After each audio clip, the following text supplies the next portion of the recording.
One thing we haven't talked about in terms of professionalizing our businesses is this repair, because there really hasn't been a whole lot of options to help us to do that. But I love hearing what you guys are doing and how you're doing it, because that's sending us in the right direction, I feel like.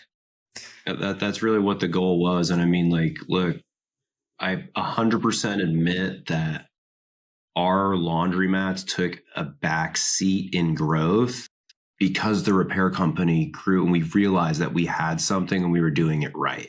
Yeah. So, I mean, look, like you guys do, I love listening to everything and all the new stuff for laundromats. And like, we know that we could do more, but it's the same time we're like, but we're also servicing everybody else in the area, even though there are competitors. It's like, you know, you're still servicing everyone and you're doing it with a smile on your face just because, you know, look, we service the 3 closest stores to the biggest store that our group has that does the best. You know, you kind of not sabotaging them, like no, loosening a bolt here or there. Believe me, that's got to fight that temptation. No, we just realize like the greater scalability of what we're doing. And honestly, it's like, this is the one, we just look at it as like, this is the missing piece. Yeah.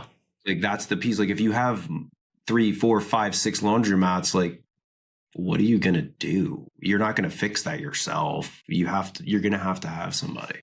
You're never going to keep up with it unless you love putting new machines in every 10 years. But if you got money for that, God bless you. Well, which is, I mean, listen, there are like, I have a good buddy he's scaling his business like crazy right now.